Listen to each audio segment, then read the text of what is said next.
Hi, welcome to this video, which is about religious language. So this will be wrapping up the philosophy section. I will have done all of it. Yippee! This might be a long one, because there's a lot to get through, and it's all very hard to understand. I'm not a teacher, I'm a student. I'm just making this to help myself and maybe someone else if they don't want to watch hours and hours of the annoying TikTok guy yapping. So I will try and go as fast as possible, but you could always put the video on like 2x speed. And also it is really late, so if I start pure waffling, just like mute me and just read the screen. Okay. So, to start, we need to differentiate between cognitive and non-cognitive language. So, cognitive language conveys factual information. It's a fact and it can be proven true or false. This is a puppy. That is a factual statement. Look at that little guy. He's a dog. And non-cognitive language is not factual and it can't be proven true or false. It's usually emotional, and it's not intended to be taken literally. So if I say, A-level religious studies is going to make me kill myself, that's non-cognitive language because it's emotional and probably not to be taken literally.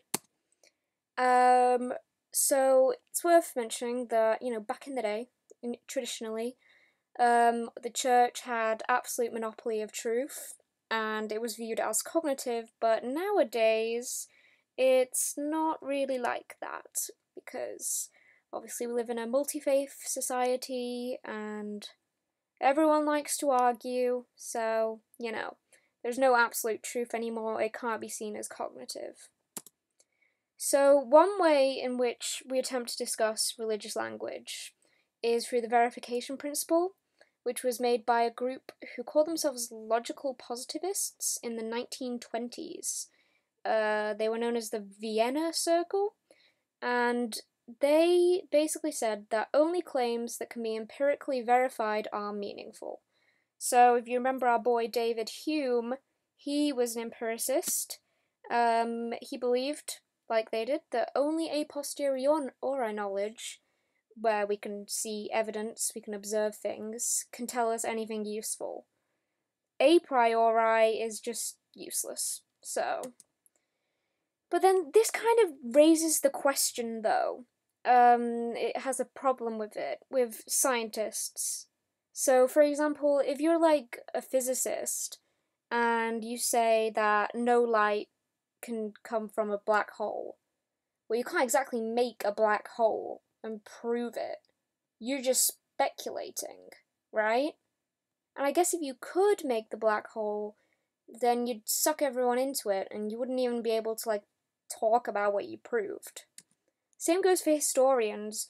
We can say that the Romans were invading everywhere, but we can't go back in time and prove it. So, in that case, verification principle isn't very strong, and that's when Ayer, I'm going for Ayer, he puts forward these strong and weak verifications.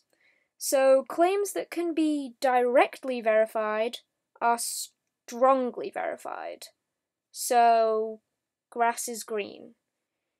Claims that cannot be directly verified but do have evidence to support them, like the Romans invading everywhere, can be weakly verified. However, religious claims, I've gone too fast, religious claims can't be verified strongly or weakly, so they are totally meaningless.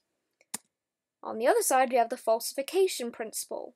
This was by Anthony Flew, and he argued that religious statements are meaningless because they can't be empirically verified or falsified. What he means by that is that religious believers refuse to accept that their statements could be false. So they will do anything to qualify them, as he says. And he says that they die the death of 1,000 qualifications because they will just like explain it away. They won't accept that it's false. They choose to ignore evidence to support their beliefs, and therefore all religious language is meaningless. And when he talks about this, he talks about the John Wisdom's parable of the gardener. I wonder if he's related to John Legend. And in this parable, if you're not familiar, it's about two people who return to their farm and, well, garden, and find that among the neglected plants, there are some plants that are actually, like, surprisingly vigorous and healthy, and so one says to the other, there must have been a gardener that was coming and doing something about these plants. The other one, the skeptic, disagrees. So they pitch their tents and they take turns watching, and there's no gardener ever seen. The believer starts to believe that there is an invisible gardener. So, they bring out bloodhounds and everything. But the believer remains unconvinced. They say the gardener must be invisible, have no scent, and give no sound. The skeptic doesn't agree.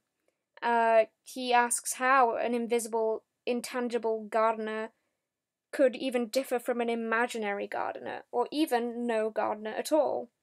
So that's the argument that he uses to make that religious language is meaningless. To make general statements about religious claims like God exists, you must be open to the contrary. The next one is eschatological verification, which comes from John Hick. He says that it is actually possible to weakly verify religious statements. And he says this through death.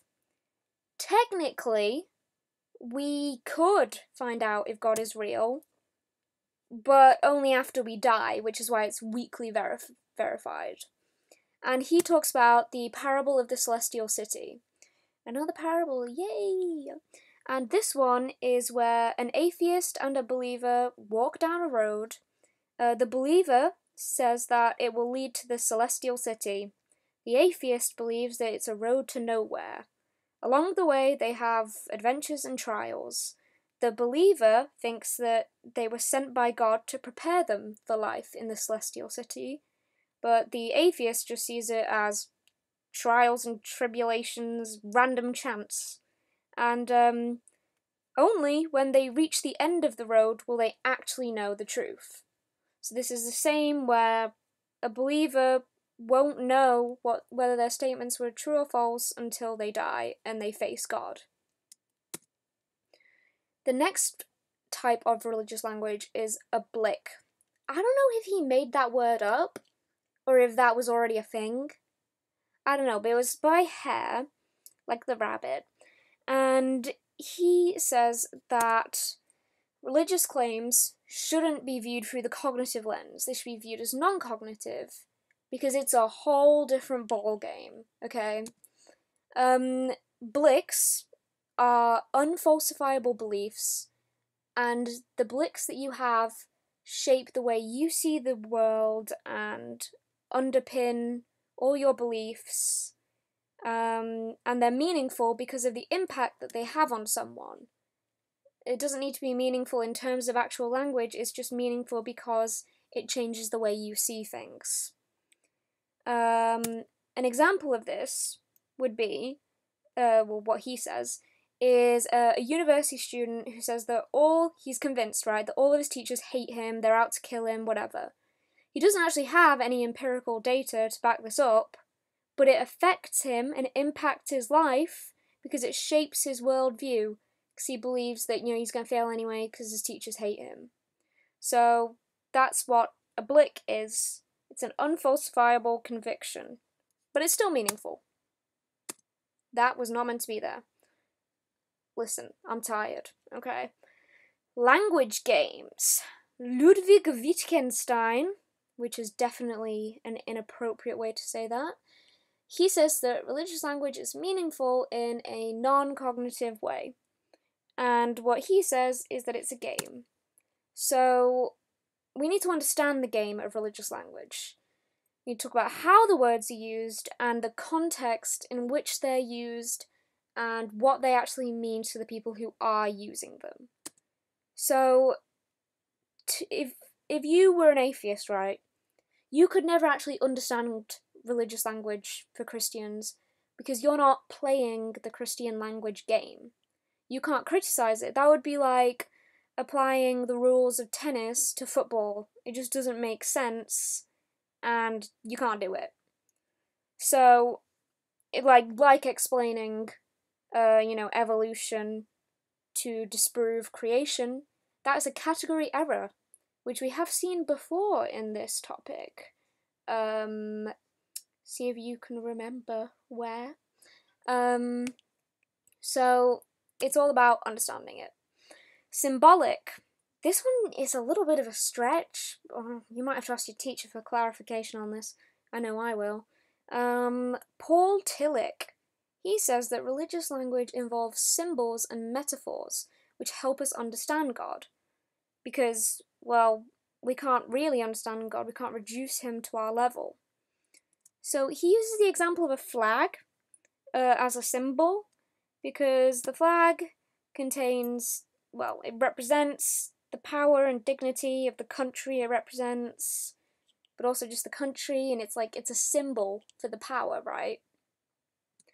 And God can only be described with symbols because they're self-transcending, which means that they mean something greater than themselves. And that is all I've got for that. But analogical, this is Tommy. He says that language applied to God is an extension of words we usually use. So, when we describe God as kind, what we're really saying is that he's omnibenevolent.